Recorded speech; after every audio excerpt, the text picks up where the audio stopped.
नारद जी महाराज ब्रह्मा जी से पूछते हैं कि प्रभु, पिताजी, आप ईश्वर हैं, लेकिन मैं देखता हूं कि आप भी नित्य किसी का ध्यान करते हैं। जब आप ही ईश्वर हैं तो आपको किसके ध्यान की आवश्यकता?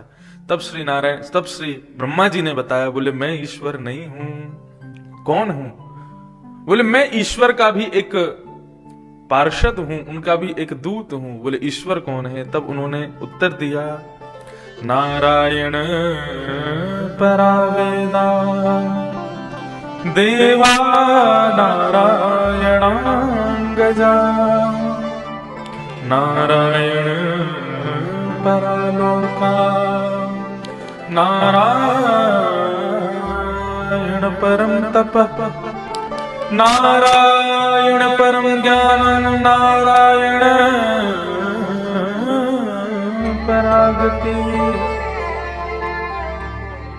सब किसके अधीन है? बोले नारायण परालोका। ये संपूर्ण लोक किसके अधीन है? बोले नारायण के अधीन है। वे प्रसन्न रहते हैं तो पूरी सृष्टि आनंद में रहती है। वे थोड़े से चिंतित होते हैं तो पूरी सृष्टि में प्रलय आ जाती है। वे मुस्कुराते हैं तो सृष्टि का सृजन हो जाता है। वे क्रोधित होते हैं तो सृष्टि का प्रलय हो जाता है। सारी लोक, तीनों भुवन उनके पराधीन है। देवा नारायणांगजा, देवता, ये 33 करोड़ देवता सब नारायण के अंगज हैं, सब नारायण के पराधीन हैं, उनकी इच्छा के बिना। अच्छा एक बात बताएं आपको, चाहूं तो मैं भी देवता बन सकता हूं, चाहे तो आप भी बन सकते हैं। कैसे बनते हैं देवता? हमने एक दिन कथा में बताया, और कल पूज्य महाराज जी भी कह रहे थे कि पुण्य की अधिकता होती है तो स्वर्ग की प्राप्ति होती है, लेकिन पुण्य अतिशय मात्रा में जब हो जाता है तो स्वर्ग में केवल स्वर्ग भोगने के लिए हमको नहीं भेजा जाता, फिर स्वर्ग में हमको एक पदवी दे दी जाती है। प्रलय कालीन समय के बाद में भगवान 33 करोड़ देवताओं को नियुक्त करते हैं। तो नियुक्त करने के लिए क्या करते हैं? जितने दिन सृष्टि थी उस सृष्टि में जितने लोगों ने खूब भजन किया, खूब पुण्य किया। अच्छा, भजन और पुण्य में अंतर है। भजन ठाकुर जी की प्रसन्नता के लिए किया जाता है, पुण्य अपनी प्रसन्नता के लिए किया जाता है। सदैव याद रखें, भजन ठाकुर जी की प्रसन्नता के लिए और पुण्य अपनी प्रसन्नता के लिए। आज जो वृंदावन की परिक्रमा हम लगाने जाएंगे वो अपनी प्रसन्नता के लिए नहीं, वो ठाकुर जी की प्रसन्नता के लिए, कि वे प्रसन्न हों। ग्वाल मंडली के साथ में ठाकुर जी प्रेम और भाव से वृंदावन परिक्रमा लगाएं। लेकिन वृंदावन की परिक्रमा जो इसलिए लगाते हैं कि हमारा कोई कार्य सिद्ध हो जाए, हम पर थोड़ा पुण्य आ जाए। ठाकुर जी, अब ऐसी स्थिति में तो एकादशी व्रत भी रखोगे तो भी वो पुण्य ही देगा। पुण्य और भक्ति में भेद है, पुण्य और भजन में भेद है। पुण्य अपने लिए किया जाता है, भजन ठाकुर जी के लिए किया जाता है। तो ठाकुर जी उन लोगों को नियुक्त करते हैं जिन लोगों ने पुण्य कमाए हैं। आप लोग कभी ब्राह्मण देवता, हमारे ब्रह्म देवता कभी आपसे पूजन करावे तो फिर पूजन करा के कहते हैं कि जब उठो तो आसन के नीचे जल छोड़ करके तब उठना। उसका सम शक्राय नमः जल लेकर के आंख से लगाते हैं। शक्र कौन है? इंद्र है। और उसका भाव ये रहता है कि हमने जो कुछ भी भजन किया, जो कुछ भी अभी हमने दान पुण्य किया, वो इस आसन पर बैठ करके किया, तो आसन के नीचे जल छोड़ करके उसको नेत्रों से लगाने का मतलब है उसका पुण्य हमने अपने पास रख लिया। यदि बिना आसन के नीचे जल छोड़े कोई उठ जाता है तो उसका पुण्य इंद्र ले जाते हैं। लेकिन इससे भी श्रेष्ठ भक्त ऐसा नहीं करते। भक्त उस जल को भी नहीं लगाते। भक्त क्या करते हैं?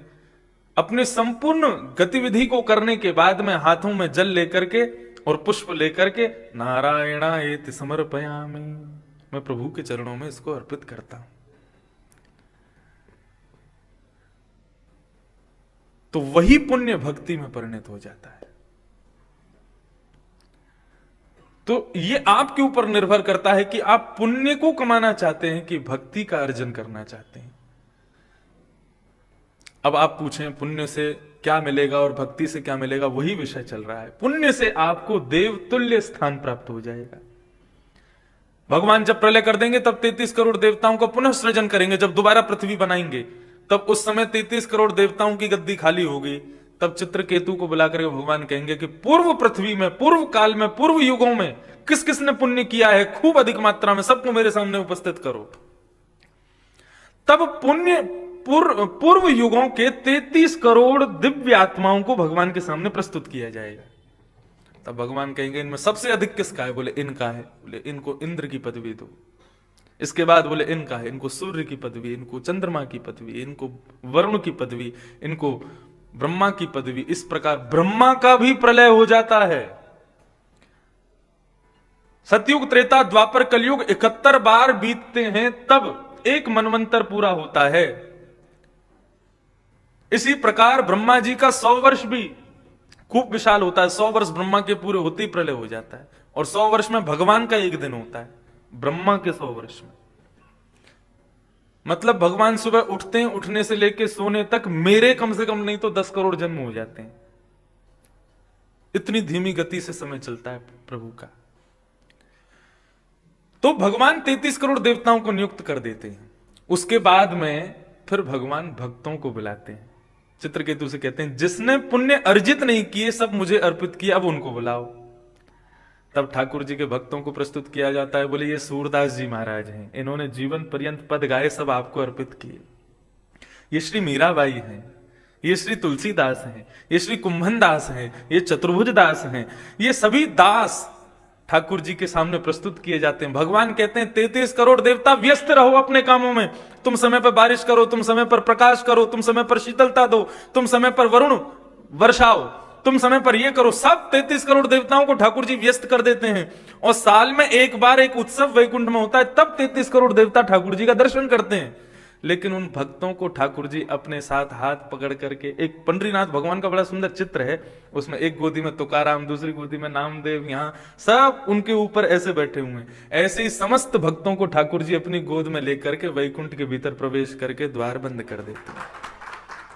और जब ठाकुर जी का अवतरण काल आता है, कृष्णावतार, रामावतार, तब ठाकुर जी क्या करते हैं? अपने परिकर के रूप में उन्हीं भक्तों को लेकर के चलते हैं। सूरदास जी क्या माने तुम्हारा? बोले हमको आपका मित्र बनना है, तो चलो ठीक है, तुम अगले कृष्णावतार में उद्धव बनोगे। मीराबाई आपका क्या भाव है? बोले हम तो आपसे प्रेम करते हैं। ठीक है, तुम ही रुक्मणी बन जाना। अब रुक्मणी तो खैर लक्ष्मी है, लेकिन भगवान के 16,108 पटरानियों में कोई ना कोई मीराबाई भी तो पुनः आएगी, जब पुनः कृष्णावतार होगा। राम कृष्ण अवतार पुनः होंगे। अब आप लोग देखें, कल्प भेद के कारण स्थान भी बदलते हैं। बाली द्वीप में इस बार मेरी प्रथम राम कथा थी, लेकिन कोरोना निगल गया, नहीं कर पाए हम। और वो राम कथा किस विषय पर थी? श्रीमद् भागवत में जो राम कथा है 2 अध्याय में, सुख रामायण, उस पर 9 दिन का प्रवचन था। पूज्य रमन रीति वाले महाराज जी और जाने कितने संत वहां पहुंच रहे थे बाली द्वीप में। अप्रैल में थी वो कथा, और करीब 300 वैष्णवों को पूरे भारतवर्ष से जाना था साथ में। लेकिन हमारे गिरधर लाल जी की अभी इच्छा थी कि नहीं, अभी थोड़ा और भागवत सुना दो, फिर राम कथा सुनेंगे। तो सुख रामायण पर कथा थी बाली में। अब बाली जो द्वीप है, वहां पर भी राम जी की सारी लीलाएं हुई हैं। वो बाली की जन्मस्थली बताई जाती है। अब जबकि बाली की जन्मस्थली हमारे दक्षिण भारत में है, तो फिर ये कैसे हुआ? बोले किसी कल्प में राम अवतार वहां भी हुआ है।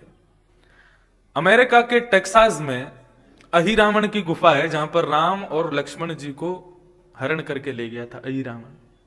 आज भी है वो गुफा। और आप यदि लॉस वेगस से और सैन फ्रांसिस्को की ओर जाएंगे कैलिफोर्निया में, तो बीच में बड़े बड़े पहाड़ पड़ते हैं। उनमें से एक पहाड़ का नाम, उसका नाम ही राम के नाम से है, और बताते हैं यहां राम जी की लीला हुई है। किसी कल्प में वहां पर भी ठाकुर जी का अवतरण हुआ है।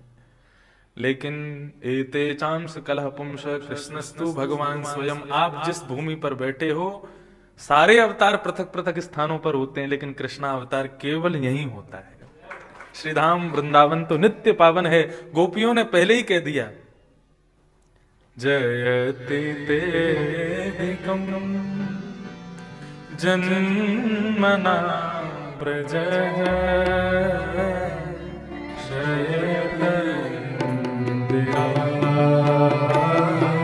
सरस्वती कहती है ठाकुर जी, जयति तेधिकम ते जन्मना ब्रजम अधिकम जयति। तुम्हारे जन्म लेने से ये ब्रज भूमि और पावन हो गई। और शब्द क्यों कहना ही है, अधिकम जयति मतलब अरे तुम्हारे जन्म से पहले भी ये ब्रज भूमि श्रेष्ठ है। क्यों? क्योंकि कृष्णा अवतार निरंतर इसी ब्रज भूमि में होता है, इस वृंदावन भूमि पर होता है। श्याम से भी श्रेष्ठ है। क्यों? किशोरी जी और श्याम सुंदर का नित्य रमण स्थल है, वे आज भी यहीं हो। इससे खूब अपने प्रियजनों को खोना पड़ा। हमारे भी कई वैष्णव जन भक्त वृंद जो खूब हमसे प्रेम रखते, ऐसे भी कई वैष्णव जनों ने श्री भगवत धाम की प्राप्ति इसी का उत्सव करते हैं। लेकिन आप अपने वैकुंठ में उन लोगों के लिए उत्सव कर देना, ताकि वे भी प्रसन्न रहें, आनंद में रहें। तो कहने का भाव कि ये ब्रज वृंदावन, मैं ऐसा मानता हूं कि कोरोना काल आया था, वो श्रीनाथ जी हमारे गिरधर लाल जी का ऐसा भाव था कि प्रथम उत्सव तो वहां हुआ मेरा, जहां से मैं आया, नाथ द्वार से पधारे मेरे पास। लेकिन दूसरा उत्सव उनका भाव था, जो मेरा नित्य धाम है, नित्य तीर्थ है, वहीं होना चाहिए। नहीं तो पंढरपुर जा रहे थे, और पंढरपुर भी ठाकुर जी का ही स्थान है। श्री डोंगरे जी महाराज तो कहा करते थे कि द्वारिकाधीश अपनी लीला पूरी करके वैकुंठ गए ही नहीं। बोले कहां गए? बोले पंढरपुर में चंद्रभागा नदी पर पुंडलीक को दर्शन देने के लिए आज भी वीट के ऊपर खड़े हुए हैं, वो गए ही नहीं है यहां से। तो ये सब भाव है। वृंदावन अधिकम जयति। आपको एक बात बताऊं, बड़ी प्रसन्नता होगी। हमारे पूज्य पिताजी महाराज ने वर्षों पूर्व गोपी गीत का हिंदी अनुवाद गाया है, संपूर्ण गोपी गीत, और कनक मंजरी छंद में ही गाया है। जिस छंद में ये है जयते ते, इसको कहते हैं कनक मंजरी छंद। इसी धुन में, इसी छंद में संपूर्ण गोपी गीत पूज्य पिताजी ने हिंदी में गाया है। हमारी पूज्य माता जी सारे भेद खोलती हैं पिताजी के, क्या गाया है, कैसे गाया है।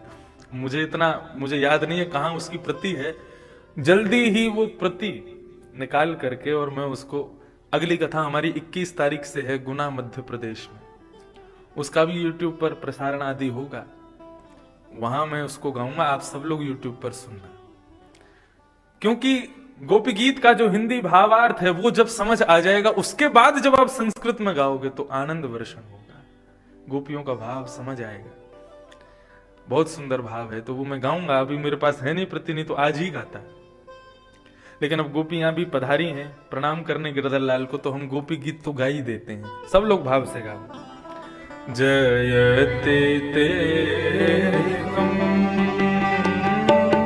जन्मना ब्रज शयत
रक्षिता न खलु गोपिका नन्दनो भवा अखिल देवा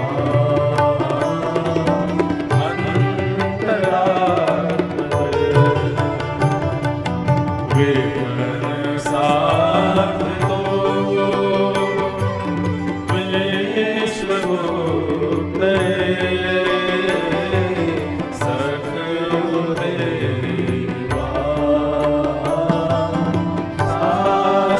शाश्वताम्बुदे विरचिताभयम् प्रेष्णिगुर्यते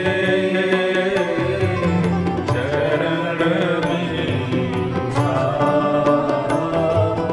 संसदे भया करसरोरुहम् कान्तकामदम्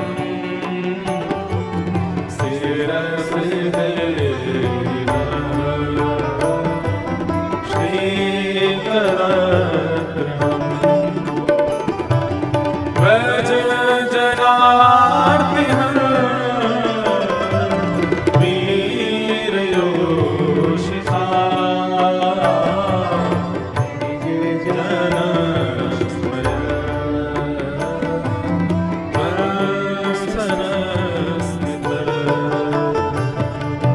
भज सखे भव किंकरीष्मनो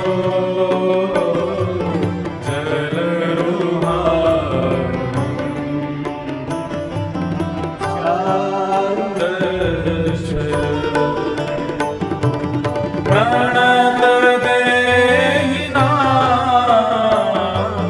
पाप कर्षणम् प्रणचरानन्दम्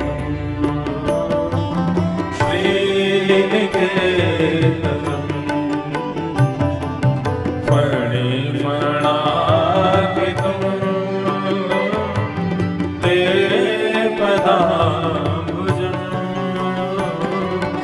गणुकुजे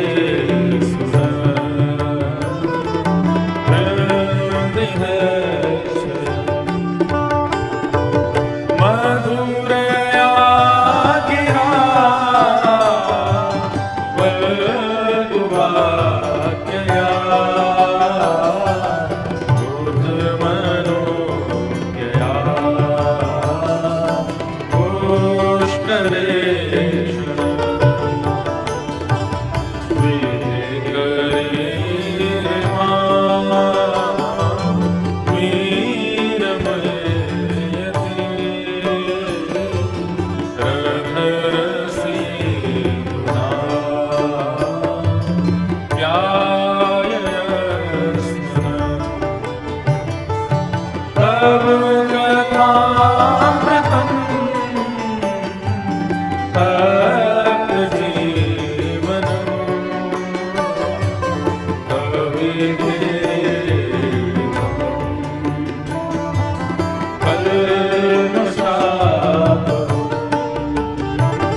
यत्ते सुजात चरणा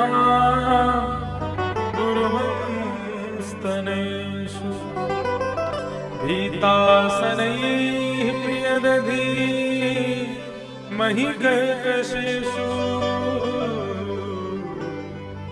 तेनाटवीमटसतत्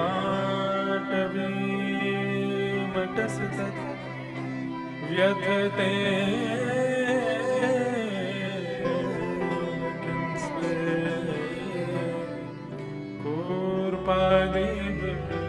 भ्रमते धे भवदाशानः।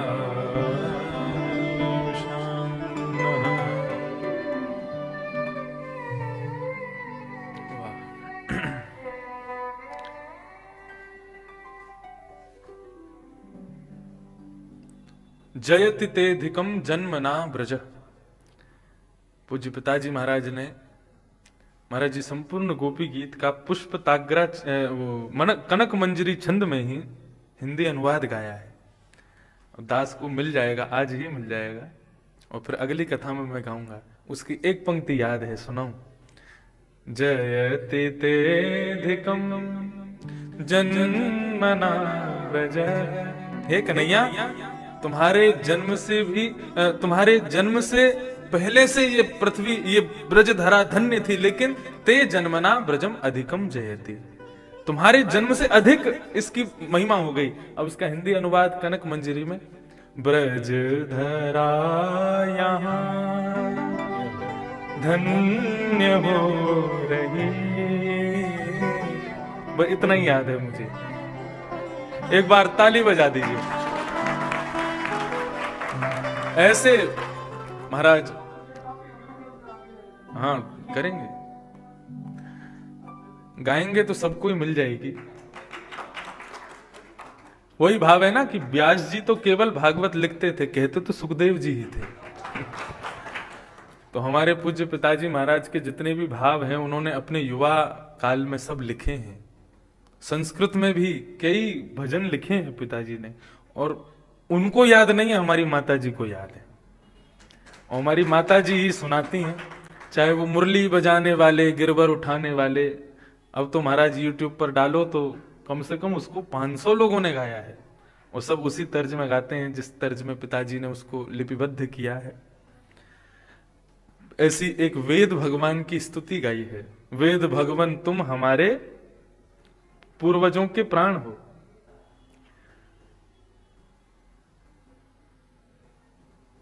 देख, रूप में तो ग्रंथ हो, तत्व से भगवान हो। वाह। वेद भगवान तुम हमारे पूर्वजों के प्राण हो, रूप से पुस्तक में हो, पर तत्व से भगवान हो। वाह। ये भी पूज्य पिताजी की लेखनी है।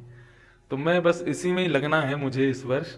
ठाकुर पिताजी महाराज के, पूज्य गुरुदेव के जितनी भी कृति हैं, महाराज जी पूज्य पिताजी ने ही बताया था बहुत पहले। माता जी ने बताया कि पिताजी पहले लिखते थे, और लिख करके उसको कभी कोई धुन बन जाती थी, या संगीत वाले कोई बनाते, या पुराने गानों की भी धुन बड़ी मधुर होती थी, जो लता जी के द्वारा और मुकेश जी के द्वारा ऐसे बढ़िया बढ़िया सुंदर उनकी धुन होती थी। उस धुन में भजन हो जाते थे तैयार। एक डायरी पिताजी की थी। तो उस समय की बात है जब पूज्य गुरुदेव बस से कथा करने जाते थे, तो वृंदावन छठी गिरा पर बस छोड़ती थी, और वहां से तांगा चलता था। तांगे में वृंदावन आते थे। तांगा गाड़ी उस रोड पर चलती तो हमने भी देखी है, जब ये पहले सिंगल रोड था, एक ही रोड था यहाँ पर छठी गिरा तक। तो रात्रि में कहीं से कथा करके आए तो 2-2:30 बजे छठी गिरा पहुंचे। सामान पूरा ऊपर से उतारा, और उतर करके छठी गिरा से तांगे में बैठ गए। निकले तब याद आई कि जिस डायरी में सब भजन लिखे थे वो बस में ही चली गई। और फिर तब से कोई ऐसी स्मृति बनी नहीं, लिख नहीं पाए, और फिर छोड़ दिया। लेकिन जब गुनगुनाते थे तो हमारी माताजी सुनती थी, तो जितना गुनगुनाते थे उतना माताजी को आज तक स्मरण है। तो कभी एकांत में बैठती हैं तब हमारी मैया हमको सुनाती है, ये तुम्हारे पिताजी ने लिखा, ऐसे गाते थे। वास्तव में पिता की संपत्ति पर अधिकार व्यासपीठ, उनके द्वारा रचित जो भी भाव हैं वो सब ढूंढना ही मेरे लिए इस वर्ष का एक उत्तम कार्य रहेगा। और अगले उत्सव में ठाकुर जी के में भगवान ने कृपा की 7 दिन में प्रत्येक दिन पिताजी की एक कृति सुनाएंगे, ऐसा भाव ठाकुर जी बनावे। आज परम सौभाग्य हम आप सब लोगों का, हमारे गिरधर लाल बड़े जिनसे रीझ गए हैं, जिनसे खूब आनंद में प्रसन्न रहते हैं, जिनकी कथा सुनकर के हमारे गिरधर लाल खूब आनंदित हुए, ऐसे परम पूजनीय जगत गुरु रामानुजाचार्य डॉक्टर स्वामी श्री राघवाचार्य जी महाराज हम सब के मध्य में आज अवध से पधारे हैं। आप सब श्रोत्री वृंदों की ओर से पूज्य महाराज जी का खूब खूब स्वागत, खूब खूब प्रणाम।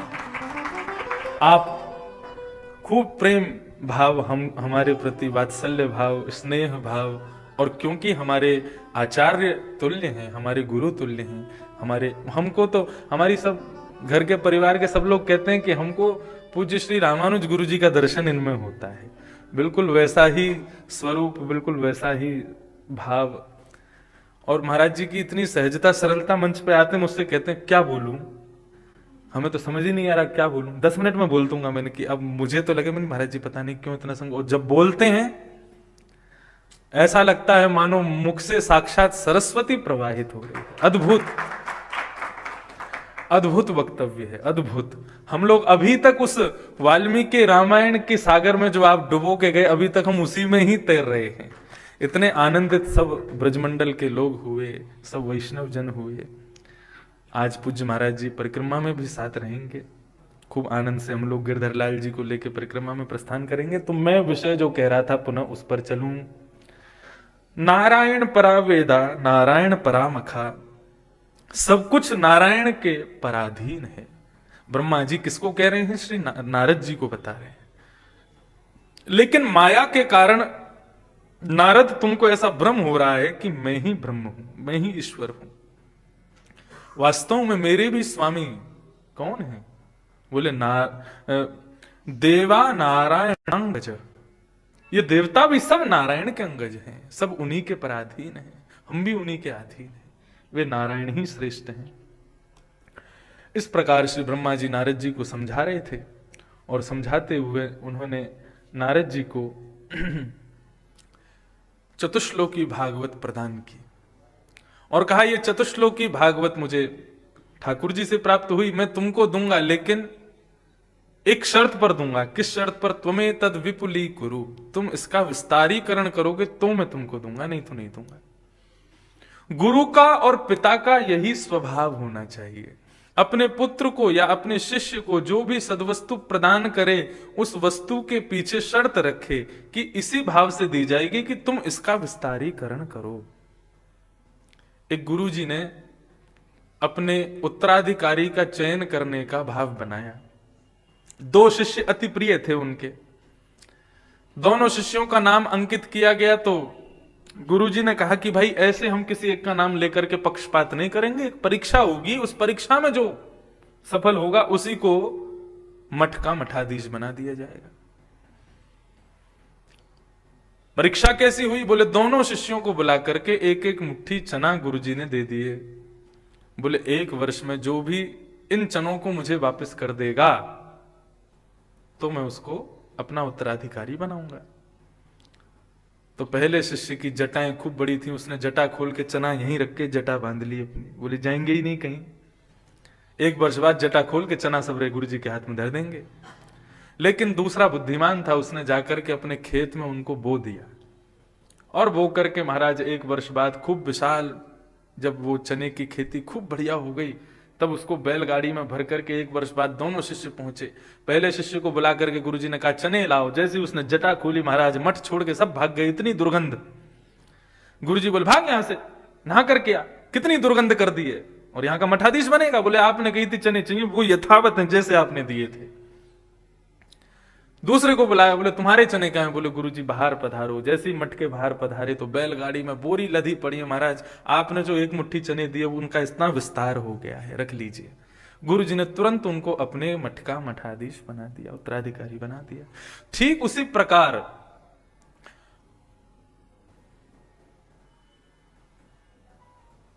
लालनाथ बहुवो दोषा, ताड़नाथ बहुवो गुणा, तस्मात् पुत्रम च शिष्यम च ताड़येत न तु लाड़येत। गुरु और पिता को चाहिए अपने पुत्र और शिष्य को ज्यादा लाड़ प्यार में ना रखे। ताड़नात बहुवो गुणा, ताड़ना में खूब गुण होते हैं। ताड़ना का मतलब केवल मार पिटाई नहीं है, ताड़ना का मतलब देखना भी होता है, दृष्टि भी होता है। अपने नेत्रों को इतना गंभीर रखे, अपने शिष्य से ज्यादा सहजता गुरु को नहीं रखनी चाहिए। थोड़ी बहुत ताड़ना भी करे, उससे शिष्य में गुण की उत्पत्ति होती है। हमारे पूज्य पिताजी महाराज जब गुरुदेव का उत्सव होता है तो गुरुजी के भाव बताते हैं। कई बार गुरुजी पूज्य पिताजी महाराज को जब पढ़ाते थे तो कई बार खूब पिटाई भी करते थे। तो पूज्य पिताजी बताते हैं, बोले तुमने कहां पिटाई खाई है, तुम तो बस गुरुदेव से अध्ययन करके बन गए व्यास, हमने पिटाई खाई है खूब। बोले कभी खड़ाऊ से पीटते थे, कभी कोनी मारते थे, लेकिन बोलते थे कि पीट करके थोड़ी देर फिर गुस्सा करके फिर रबड़ी लाते थे, जलेबी लाते थे, दूध लाते थे, पिलाते थे, फिर प्रेम भी करते थे। बोले हमको कोई अच्छा लगता है तुमको मारना, हम तो इसलिए मारते हैं कि तुम सुधरो। तो पत्थर में छेनी हथौड़ा पड़ता है तभी मंदिर में वो पूजती है, तभी सर्वव्यापी बनते हैं। तो शिष्य को चाहिए कि अपने गुरु के द्वारा प्राप्त की गई वस्तु का विस्तारीकरण करे, उसका विस्तार करे। त्वमें तद विपुली कुरु, इस भाव से जब श्री ब्रह्मा जी ने भागवत चतुश्लोकी भागवत श्री नारद जी महाराज को दी, नारद जी महाराज वही भागवत के सुंदर चतुश्लोकों को लेकर के श्री वेदव्यास जी के पास गए और वहां पर उन्होंने उसका विस्तारीकरण करवाया। चतुश्लोकी भागवत किस प्रकार प्राप्त हुई, ये सब भाव श्री ब्रह्मा जी ने नारद जी को श्रवण कराए। तृतीय स्कंद की कथा में जहां पर दो भक्तों की मिलन की कथा बताई गई, एक हैं भगवान श्री कृष्ण के सेनापति श्री उद्धव जी और दूसरे हैं कुरुवंश के सेनापति श्री विदुर जी महाराज, महामंत्री। दोनों का मिलना कहां हुआ, इसी वृंदावन धाम में।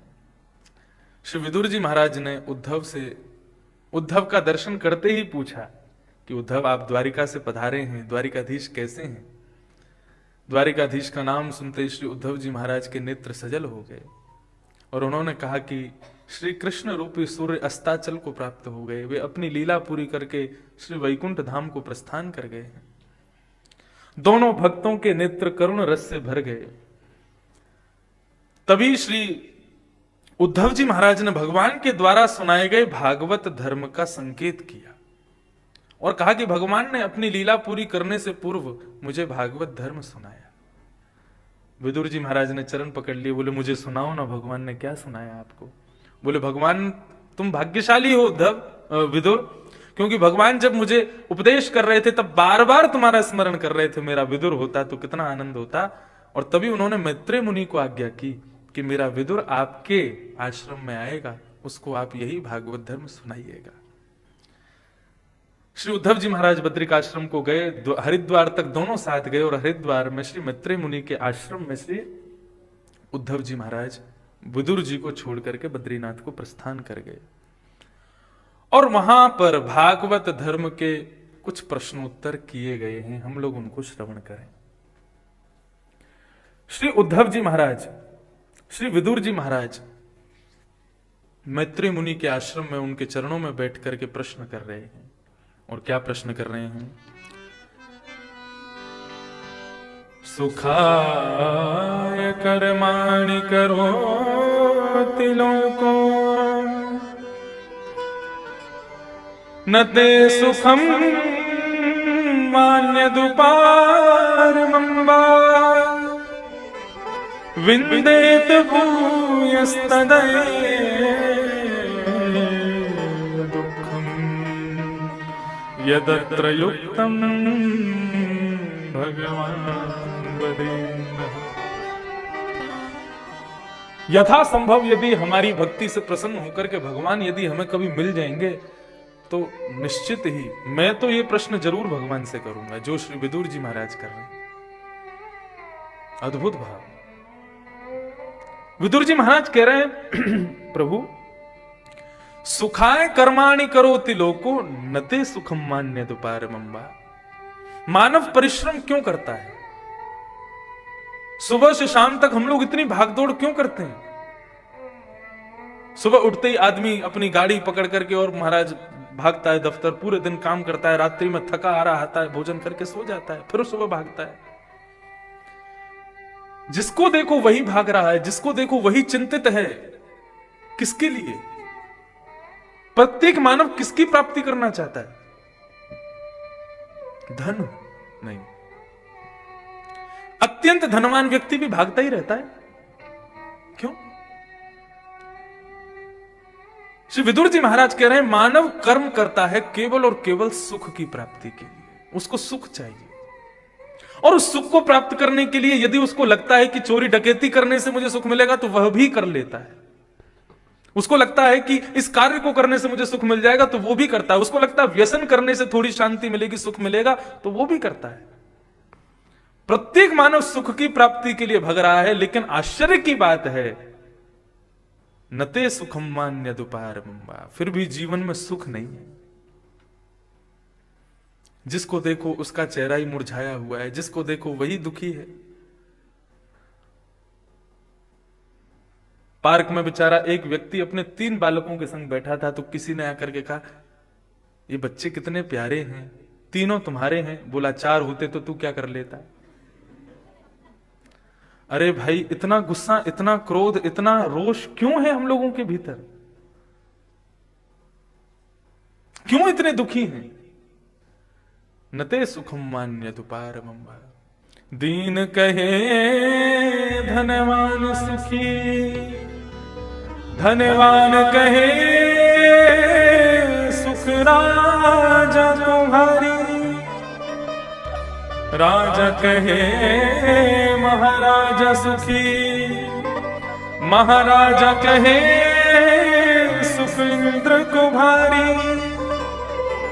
इंद्र कहे चतुरानन को सुख, और ब्रह्म कहे सुख विष्णु को भारी। पर तुलसीदास विचार कहे हरि भजन बिना सब जीव दुखारे। सब दुखी।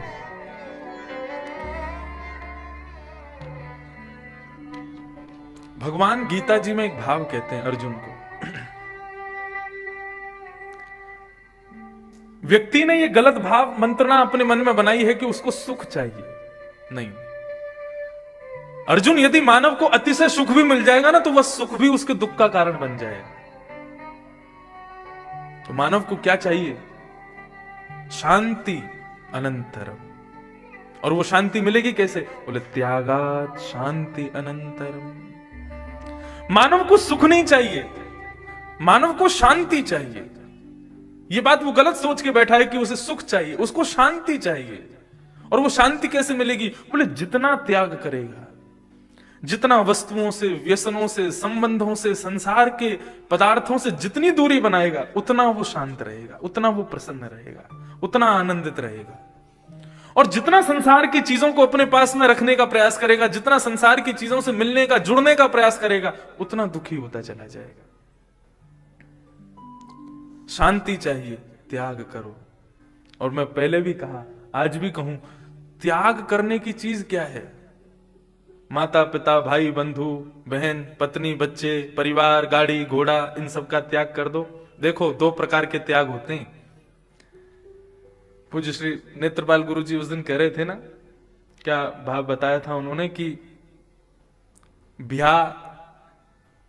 ब्याह नहीं हुए तो ऐसे करके कुछ उन्होंने बताया था।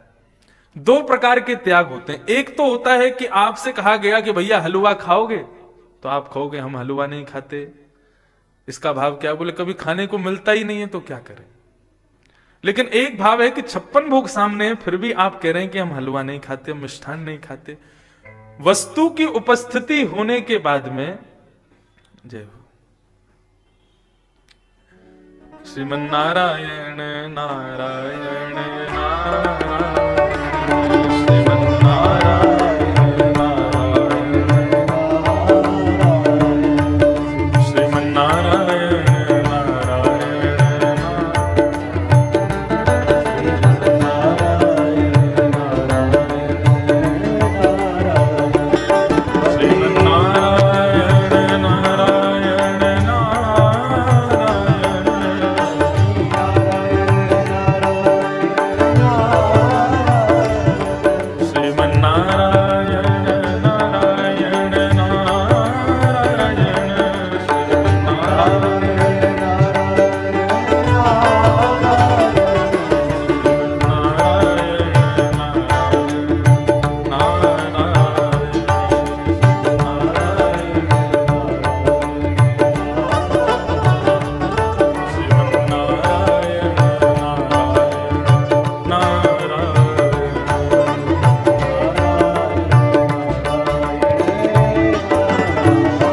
सौभाग्य हम आप सबका।